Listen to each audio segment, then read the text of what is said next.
So now let's take a look at how to use the sampler tool inside of Adobe Dimension. So to use the sampler tool, I need to have some objects over here. So I'm going to bring in one object, a sphere object, just like that. And I'm going to create a duplicate of it by holding Alt and dragging it out. So that creates a duplicate right over here. So there you go. I got some objects right over here. There you go. So once I do that, I'm going to just throw in a bit of materials over here, just like this. So I'm going to throw in that material over there, one material over here, and one material over here, just like this. Let me choose a background as well for that. All right, so once I choose a background, there you go. So I got materials, as you can see, right over here. So now let's take a look at how the sampler tool actually works. So over here, you can see that there's the sampler tool right over here.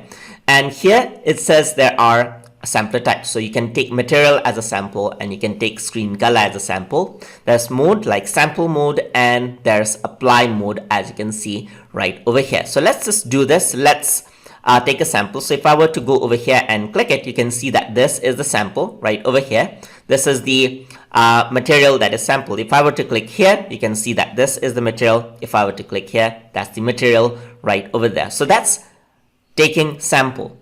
So once you take sample, you can apply it by pressing this icon right over here, just like that, or you can hold Alt to interchange in between them. So you can go over here and click here, and you can see that the sample that it took from this material, it applied it here. I can hold Alt and take a sample, and it changes out there as well. So you can see that as I actually select the object, and the selected object changes according to the sample I actually take. So if you actually select the object while you're taking the sample, it applies it directly. The other option for sample right over here is the screen color. So you can actually see that I can take screen color as a sample as well.